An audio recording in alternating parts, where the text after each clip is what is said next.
Hi guys, I'm here at the hospital and everything went well with the surgery. I'm a little bit slow and just trying to take it easy. My ear is all covered and I feel a little pain. Um, but everything went well with the surgery and yeah, it's going well with the recovery.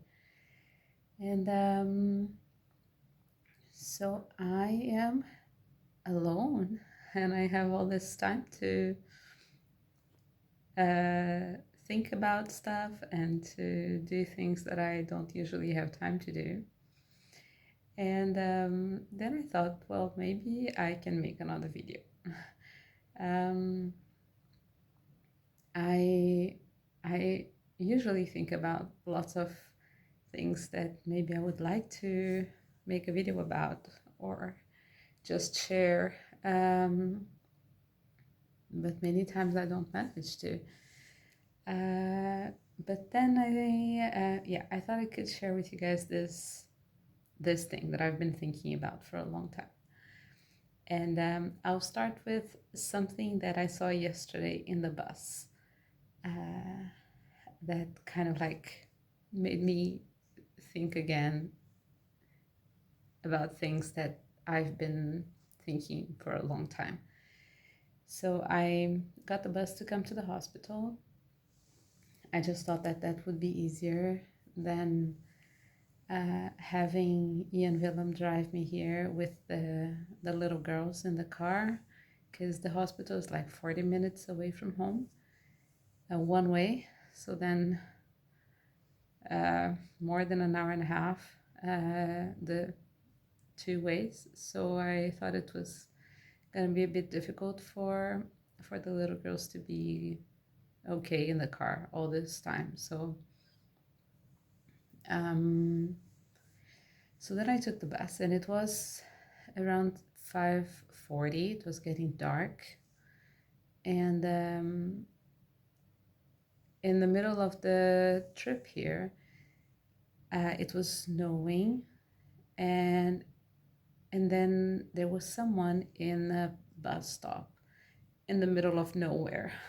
It was in the middle of the countryside and then I think it took a while for the bus driver to see the person and to manage to stop the bus. And it was a bit slippery, so I guess he also tried to be very careful braking. So then um, when he stopped, it was a little bit after the bus stop, so he opened the back door for the person to come in, which is not the usual. They usually come through the front and they have to pay or like beep a card or the ticket on the phone in the front next to the bus driver.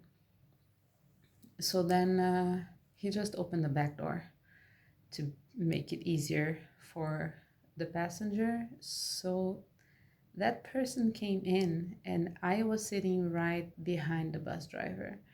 So I looked at there is like a little camera of the back door. And I saw that the person looked and just went down to sit. And I was thinking, oh, that person didn't pay. And I was like, well, okay. And then sometime later, that person wanted to get off of the bus.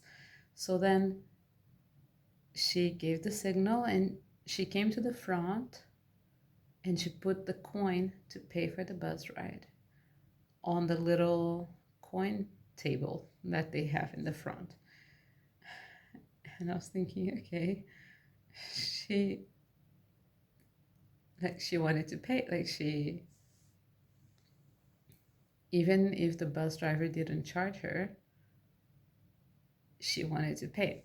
And then that made me think about this whole thing with how people in Norway seem to be so honest. And during this process of getting my driver's license, I learned a lot about Norwegian culture, and I had a lot of talks with my teacher while we were driving. And one day I mentioned to him that I was really impressed about this culture, with this culture of honesty and trusting people in Norway. And then I said that I knew that people have these cabins in the forest and that they will let other people borrow it and just trust that people will write down their expenses with electricity or if they broke anything and just like pay back for that. And that they will always clean the whole place before leaving because that's just the culture here. And he said, yeah, that is true. And then he told me that in his family, he used to go to a cabin with, I think he said it was with his uncle, and it was like these public cabins. It wasn't even a family or a friend's cabin.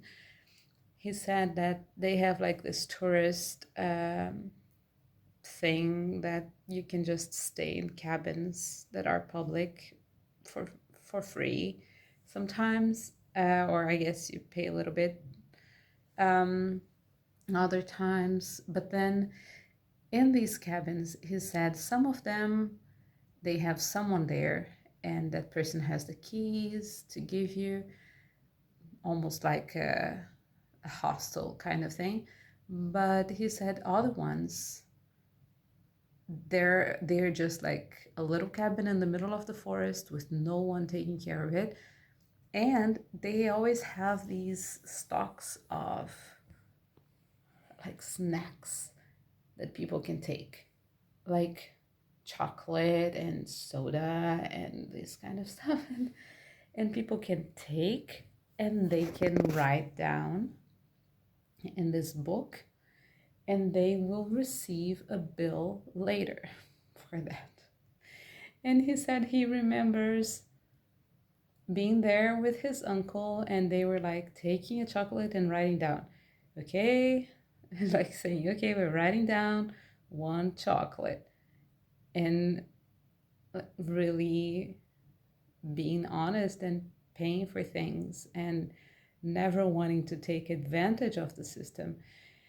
And he said, well, we want it to be there next time we come back. We don't want them to give up on offering that for us. And I was so impressed that I was asking him, so how? Like, how do you teach this culture to people? How do you produce this kind of human beings? Like, how is it possible that we will teach our kids to also be like that? And he said something that sounds so simple and so obvious, but I was like, okay. Yeah, he said, I think it's family. Like, you learn that in your family, you learn that in your house. And then we started talking about how much family time people have here, just because it is part of the culture. It is, I think, the way that things are organized. Like most families manage to have dinner together around like 5 o'clock in the afternoon, and then they have the rest of the evening together. Not everyone, but I think most people do.